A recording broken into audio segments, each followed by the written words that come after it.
Teaching career. आज हम बात करेंगे meaning of growth and development के बारे में। वृद्धि और विकास का जो अर्थ है उसको समझेंगे। Growth and development are process that occur throughout a personal life. वृद्धि और विकास एक तरीके की प्रक्रिया है जो किसी व्यक्ति के जीवन भर होती रहती है and involve physical, psychological and functional changes. और इस प्रक्रिया के दौरान बहुत सारे व्यक्ति के शरीर में फिजिकल, साइकोलॉजिकल और फंक्शनल परिवर्तन होते रहते हैं। तो पहले बात करते हैं ग्रोथ के बारे में, फिर डेवलपमेंट के बारे में बात करेंगे। बेसिकली जो ग्रोथ होती है वो व्यक्ति की वृद्धि, उसके वजन से संबंधित होती है। कह सकते हैं जो ग्रोथ है वो एक क्वांटिटेटिव आस्पेक्ट है। क्वांटिटेटिव आस्पेक्ट से मतलब कि हम ग्रोथ को मेज़र कर सकते हैं, माप सकते हैं, लेकिन डेवलपमेंट को माप नहीं सकते। डेवलपमेंट एक क्वालिटेटिव आस्पेक्ट है, तो उसको हम महसूस कर सकते हैं या फिर उसको हम मैच्योरिटी के साथ जोड़ सकते हैं। तो देख लेते हैं क्या लिखा है ग्रोथ के अंदर है। Refers to physical changes in the body. Growth क्या करती है?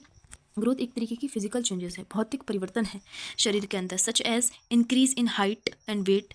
कैसे? जैसे वजन में वृद्धि होना, हाइट में इंक्रीमेंट होना, and changes in appearance and functioning, और हमारे शरीर की क्रियाओं में चेंजेस होना। Growth typically occur through cell multiplication and an increase in intracellular substance. जो ग्रोथ होती है वो अकर होती है थ्रू मल्टीप्लिकेशन, सेल मल्टीप्लिकेशन। जो सेल होती हैं हमारे शरीर में, सेल डिवीज़न होता रहता है, सेल्स जो होती हैं वो बढ़ती हैं। जिस तरह से सेल बढ़ेंगी वैसे ही बच्चे की ग्रोथ बढ़ेगी। बच्चा धीरे धीरे धीरे धीरे उसकी हाइट जो है वो बढ़ती जाएगी। तो इस तरह से हम वृद्धि को माप सकते हैं, उसके वेट के हिसाब से, उसके वजन के और उसके हाइट के हिसाब से, है ना। दूसरा है डेवलपमेंट। डेवलपमेंट क्या होता है? Development refers to changes in psychological, mental, emotional and social function such as as well as psychological and functional maturation development। जैसा मैंने बताया था कि डेवलपमेंट जो होता है वो एक तरीके की psychological, mental, emotional and social function से हम समझ सकते हैं। जैसे साथ ही साथ psychological and functional maturation, development को मैचुरेशन के साथ जोड़ के देख सकते हैं। ये एक क्वालिटेटिव आस्पेक्ट है। तो व्यक्ति के अंदर जैसे वो बड़ा होगा वैसे ही उसके अंदर कुछ ना कुछ मैच्योरिटी, परिवर्तन आएगा, परिपक्वता आएगी। Also involve an increase in capacity and skill to function efficiency. उसके अंदर मैच्योरिटी आएगी, साथ ही साथ उसकी जो कार्य करने की क्षमता है वो बढ़ेगी, उसके अंदर स्किल्स डेवलप होंगी। Further growth and development continue after birth and include both physical and psychological development. Basically growth में तो हम केवल क्वालिटेटिव एस्पेक्ट को नापते हैं, लेकिन डेवलपमेंट में हम क्या करते हैं, दोनों को देखते हैं, क्वालिटेटिव और क्वांटिटेटिव दोनों को। उसका साइकोलॉजिकल डेवलपमेंट, फिजिकल डेवलपमेंट, उसकी मैच्योरिटी लेवल, उसकी स्किल्स, सारा कुछ देखा जाता है डेवलपमेंट के अंदर। That is influenced by genetic, hormonal, environmental and other factors. और जो ग्रोथ एंड डेवलपमेंट है वो genetic, hormonal, environment and other function, यानी कि बहुत सारे फैक्टर्स होते हैं जिनकी वजह से ये प्रभावित होते हैं। परिभाषाएं देख लेते हैं ग्रोथ एंड डेवलपमेंट की। अकॉर्डिंग टू हरलॉक, देखो जो परिभाषाएं होती हैं वो वर्ड टू वर्ड हमें लिखनी होती हैं एग्जामिनेशन के अंदर, उनमें हम चेंजेस नहीं कर सकते। बाकी जो मीनिंग वगैरह है वो हम समझकर, पढ़कर, समझकर अपने शब्दों में लिख सकते हैं, लेकिन परिभाषाएं वर्ड टू वर्ड हमें लिखनी होती हैं और इन्वर्टेड कॉमास के अंदर। तो हरलॉक ने क्या कहा था? Development is a progressive series of changes that occur in an orderly, predictable pattern as a result of maturation and experience. और नेक्स्ट जो डेफिनेशन है वो लाइवर्ट के अनुसार है। ये बोल रहे थे, consider development as a process of changes in growth and capacity over time as function of both maturation and interaction with the environment. वही बात बोली गई है जो हमने पढ़ी थी इसके मीनिंग में, ठीक है। फिर हम देख लेते हैं ग्रोथ एंड डेवलपमेंट में आखिर अंतर क्या होता है दोनों के बीच में, जिससे और भी अच्छे से समझ आएगा। पहला पॉइंट है, growth refers to changes in the particular aspect of body. Growth जो होता है एक बॉडी के एक पर्टिकुलर हिस्से में ग्रोथ होती है ना। लेकिन जो डेवलपमेंट होता है, overall changes resulting in improve functioning of the individual. ये ओवरऑल होता है और ये हमें कैसे देखने को मिल सकता है? Improve functioning of the individual, किसी व्यक्ति के शरीर में होने वाली क्रियाओं के द्वारा हम डेवलपमेंट को देख सकते हैं। दूसरा पॉइंट है, it refers to changes in the quantitative aspect.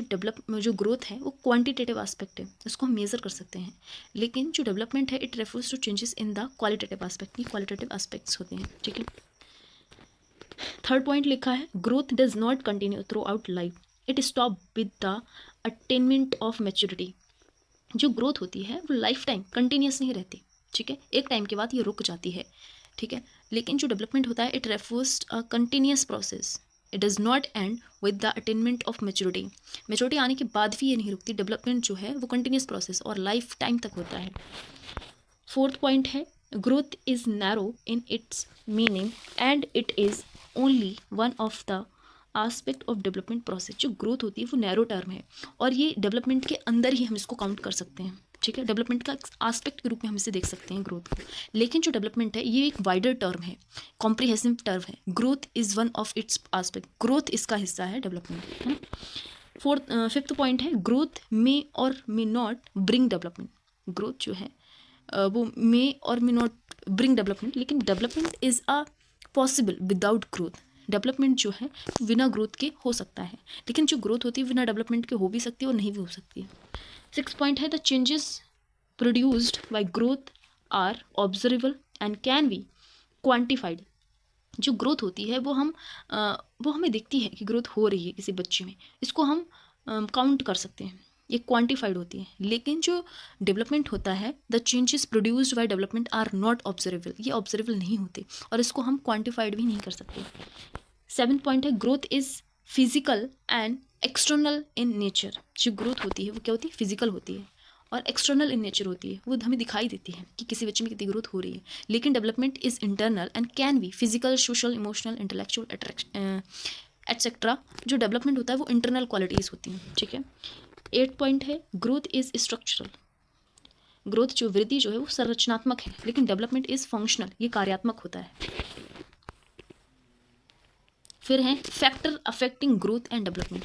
कौन कौन से फैक्टर हैं जो ग्रोथ एंड डेवलपमेंट को इफेक्ट करते हैं, उनको आप इस तरह से चार्ट बना सकते हैं। मैंने लाइन नहीं की है, लाइनिंग कर सकते हो आप इस तरह से, लेकिन इस तरह से,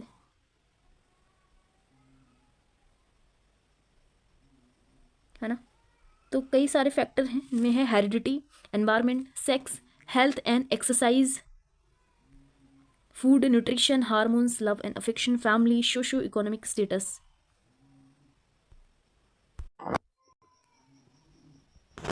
factor affecting growth and development detail में हम बात कर लेते हैं। तो पहला है heredity. Heredity is the transmission of physical characteristics from parents to children. Heredity पता है, अनुवांशिकता। अनुवांशिकता जो है वो एक तरीके का ट्रांसमिशन है फिजिकल कैरेक्टरिस्टिक्स का, फ्रॉम किससे, माता पिता से बच्चों के अंदर। ये जो विशेषताएं हैं वो ट्रांसमिट होती हैं थ्रू देयर जीन्स, जीन्स के थ्रू।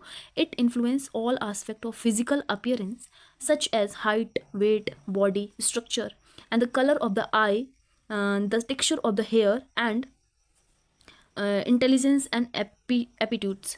जो हेरिडिटी है वो क्या दर्शाती है कि आपने देखा होगा जो माता पिता होते हैं वही गुण बच्चे के अंदर आ रहे हैं, ठीक है। फिजिकल चेंजेस भी जैसे माता पिता हैं देखने में वैसे बच्चे दिखते हैं, उनका बॉडी कलर, उनका आई colour, height, weight same same होती है, कुछ ना कुछ। अनुवांशिकता कहने का मतलब ये है ग्रोथ एंड डेवलपमेंट को अनुवांशिकता जो है वो प्रभावित करती है, ठीक है। नेक्स्ट है एनवायरनमेंट। एनवायरनमेंट किस तरह से इफेक्ट डालता है। Environment play a critical role in the development of children. Environment जो है बहुत ही इंपॉर्टेंट रोल प्ले करता है development of children and it represent the sum total of physical and psychological stimulation. जो इन्वायरमेंट है वो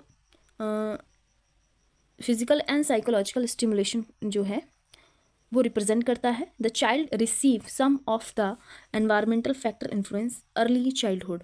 बहुत सारे एनवायरमेंटल फैक्टर हैं जो अर्ली पूर्व बाल्यावस्था में ही बच्चे को प्रभावित करते हैं, बच्चे के डेवलपमेंट को। Involves the physical surrounding and geographical conditions of the place. Physical surrounding, आसपास एक कैसा माहौल है, समाज में कैसे लोग हैं, उसे कैसी शिक्षा समाज से मिल रही है, उस हिसाब से उसका डेवलपमेंट होगा। इसके अलावा उसे किस प्रकार की जलवायु वहाँ पर मिल रही है जिससे उसकी वृद्धि उस हिसाब से होगी। जैसे देखा जाए तो यूरोपियन जो कंट्रीज़ हैं वहाँ पर जो है वहाँ पर धूप वूप जो सूरज की रोशनी है वो कम पड़ती है, तो वहाँ के लोग ज़्यादातर उनका बॉडी कलर जो होता है वो बहुत ही साफ़ होता है। लेकिन वहीं अफ्रीकन कंट्रीज़ में देख लीजिए जहाँ पर जो भूमध्य रेखा है वो डायरेक्टली वहाँ से निकलती है अफ्रीका कॉन्टिनेंट से, तो वहाँ का बॉडी कलर डिफरेंट होता है।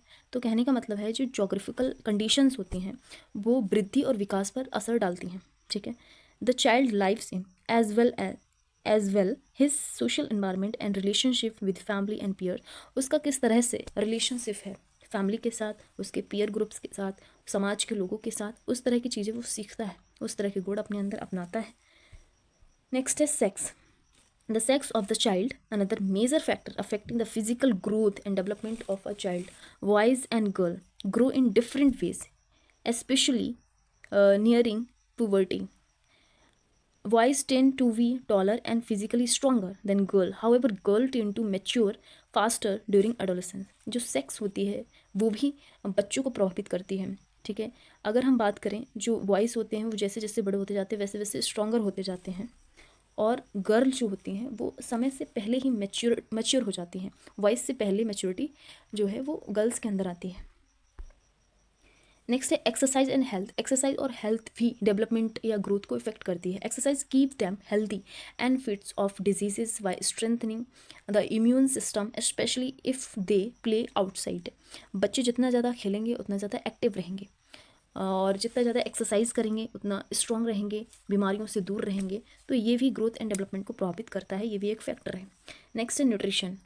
Nutrition is a critical factor in growth as everything the body need to build the repair itself come from the food we eat. जो न्यूट्रिशन है वो तो एक इम्पॉर्टेंट रोल प्ले करता है ग्रोथ में, क्योंकि जो नीड्स है बॉडी की रिक्वायरमेंट है वो न्यूट्रिशन के थ्रू ही पूरी होती है. न्यूट्रिशन हम जैसा लेंगे वैसा हमारी बॉडी में उसका असर देखने को मिलता है. Next hormones. Hormones belong to the endocrine system and influence the various function of our bodies. They are produced by different glands that are situated in a specific part of the body to secrete hormone that control body functions. जो hormones हैं, hormonal changes हैं, वो भी हमारी body को प्रभावित करते हैं. अब इन सब का हम क्या कंक्लूजन निकाल सकते हैं ग्रोथ एंड डेवलपमेंट का? तो कंक्लूजन है growth is defined as an irreversible constant increase in size. In development is defined as growth in psychomotor capacity. Growth जो होती है वो हम किस तरह से परिभाषित कर सकते हैं कि ग्रोथ जो है वो इरिवर्सिबल है और कांस्टेंट इंक्रीज है. ग्रोथ एक तरीके की जो है वो सीरीज़ में चलती है. जैसे बच्चा पहले देखा जाए तो बच्चा जो है 0 से लेके जैसे बड़ा बड़ा होता जाता है वैसे हमें उसकी जो ग्रोथ है वो मेजरली देखने को मिलती है. हम उसको मेज़र कर सकते हैं बच्चा कितना बड़ा हुआ है, नेक्स्ट ईयर कितना बड़ा होगा. तो इस तरह से ग्रोथ को हम मेज़र कर सकते हैं, माप सकते हैं. वहीं दूसरी ओर देखा जाए तो डेवलपमेंट को हम माप नहीं सकते. डेवलपमेंट इंटरनल क्वालिटीज़ होती हैं किसी भी व्यक्ति के अंदर, उसकी साइको मोटर कैपेसिटी होती है डेवलपमेंट. ठीक है, both the processes are highly dependent on genetic, nutrition, sex, environmental factors. और दोनों ही यानी कि ग्रोथ एंड डेवलपमेंट दोनों ही किस पर डिपेंड करते हैं? बच्चे के हेरिडिटी पर, उसके सेक्स पर, एनवायरमेंटल, न्यूट्रिशन, हेल्थ, इन सब पर. ये सारे फैक्टर जो हैं उसकी ग्रोथ एंड डेवलपमेंट को प्रभावित करते हैं. तो हमारा टॉपिक यहीं पर फिनिश होता है. आई होप आपको नोट्स पसंद आए होंगे, आपको एक्सप्लेनेशन अच्छा लगा होगा. हमारे चैनल को सब्सक्राइब